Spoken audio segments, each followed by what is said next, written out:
안녕하세요. 사연을 시작하기에 앞서 구독과 좋아요 부탁드려요. 감사합니다.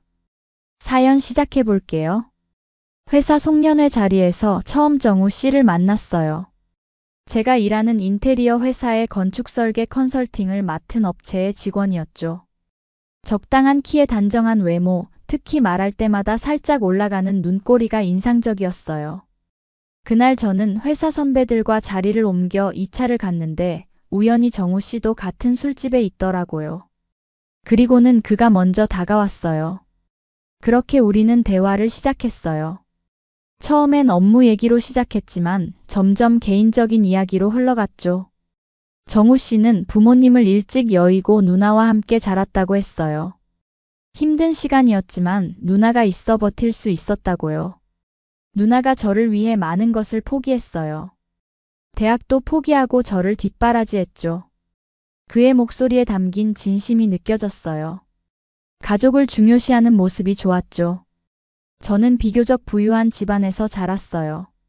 아버지는 중견 건설회사를 운영하셨고 어머니는 유명 미용학원 대표셨죠. 덕분에 유복하게 자랐지만 그만큼 부모님의 기대치도 높았어요.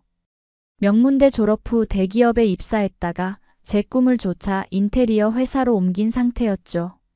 정우 씨를 알게 된 후 자연스럽게 데이트를 시작했어요. 그는 제 배경을 알고도 전혀 위축되지 않았죠.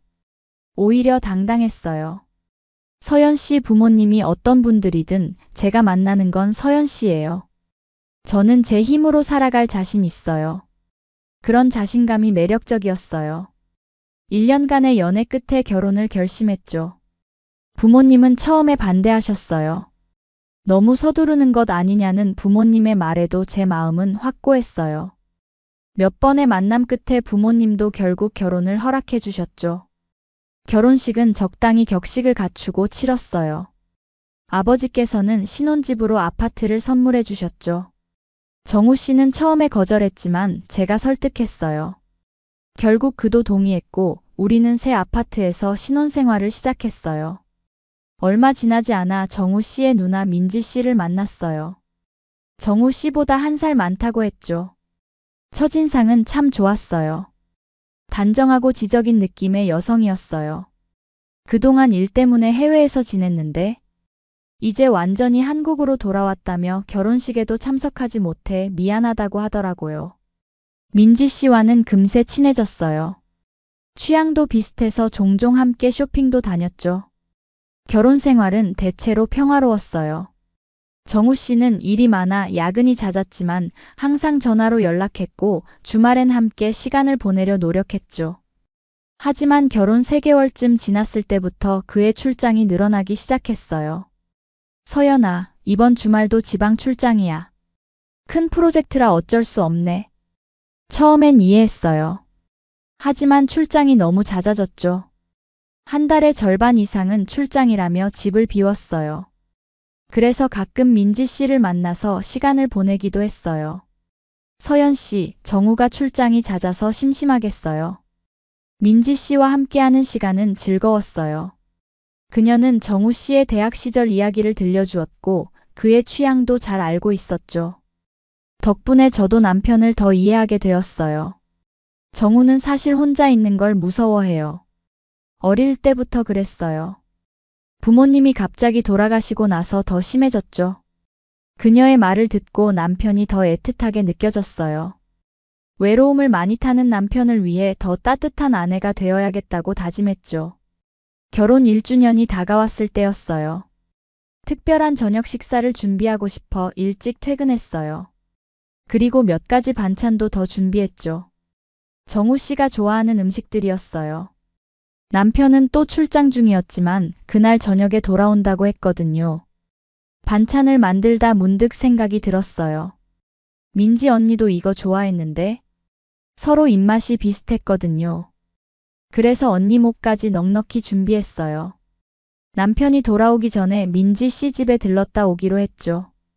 민지 씨의 아파트는 우리 집에서 지하철로 2정거장 거리에 있었어요.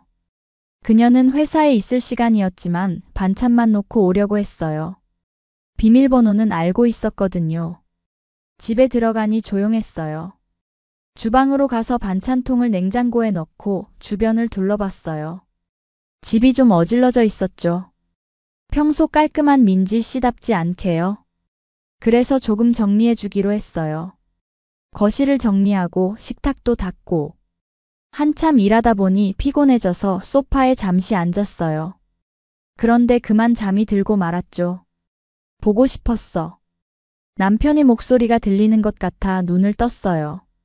하지만 꿈이 아니었어요. 현관에서 정말 정우 씨의 목소리가 들렸거든요.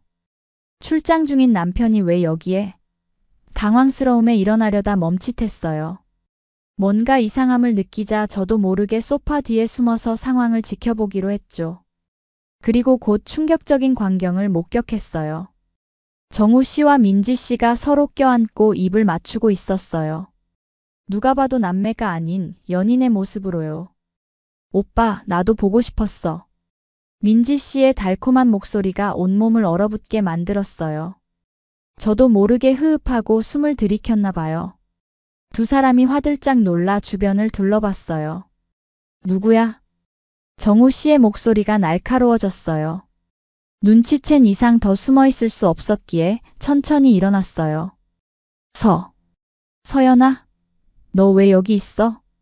정우 씨의 얼굴이 하얗게 변했어요. 민지 씨도 당황한 표정이었죠. 지금 이게 뭐 하는 짓이야? 둘이 남매가 아니었어? 목소리가 떨려 나왔어요. 현실이라고 믿기지 않았지만 부정할 수 없는 진실이 눈앞에 있었죠. 그 여자가 먼저 입을 열었어요. 서연 씨, 이건 오해예요. 우리는 오해? 지금 내가 내 두 눈으로 봤는데 뭐가 오해라는 거야? 정우 씨가 한숨을 내쉬더니 말했어요.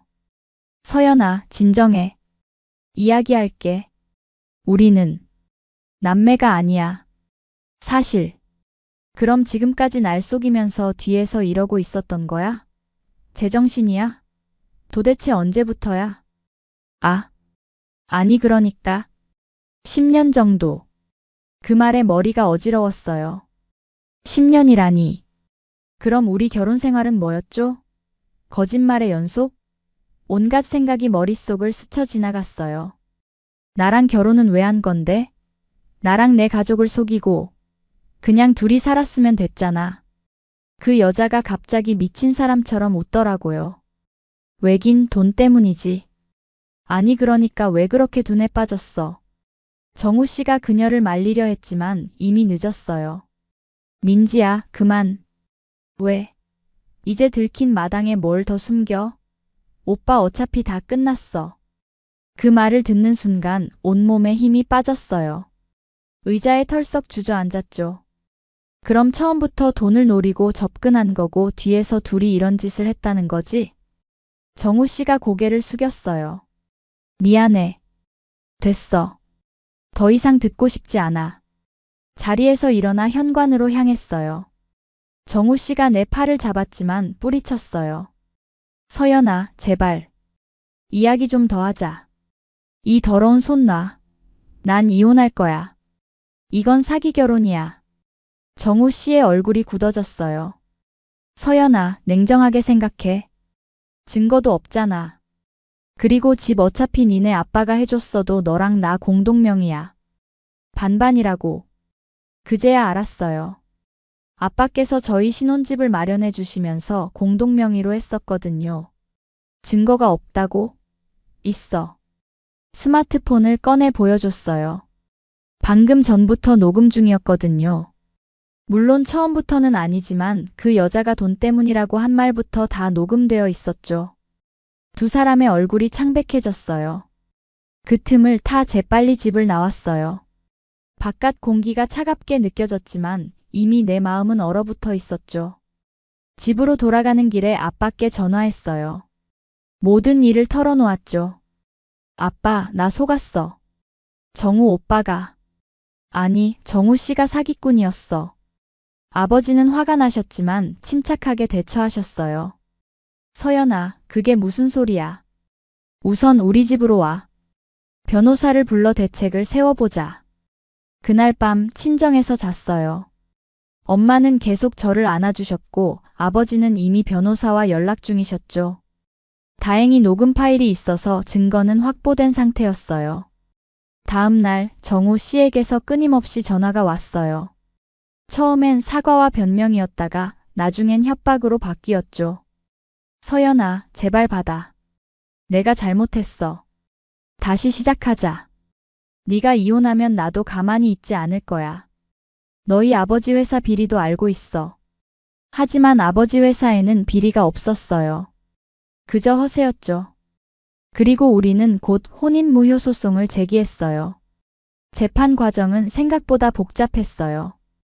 정우 씨는 자신의 신분을 속이지 않았다며 맞섰거든요. 하지만 녹음 파일과 추가 조사를 통해 결국 그들의 거짓말이 밝혀졌어요. 민지 씨와 정우 씨는 대학 동기로 만난 연인 사이였고 남매가 아니었죠. 6개월간의 법정 싸움 끝에 혼인무효 판결을 받았고 아파트도 되찾았어요.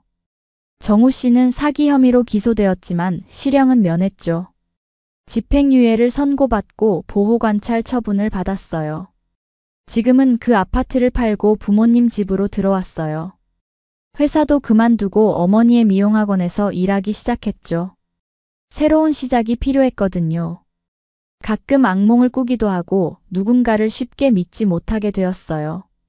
심리 상담을 받으며 천천히 회복 중이에요.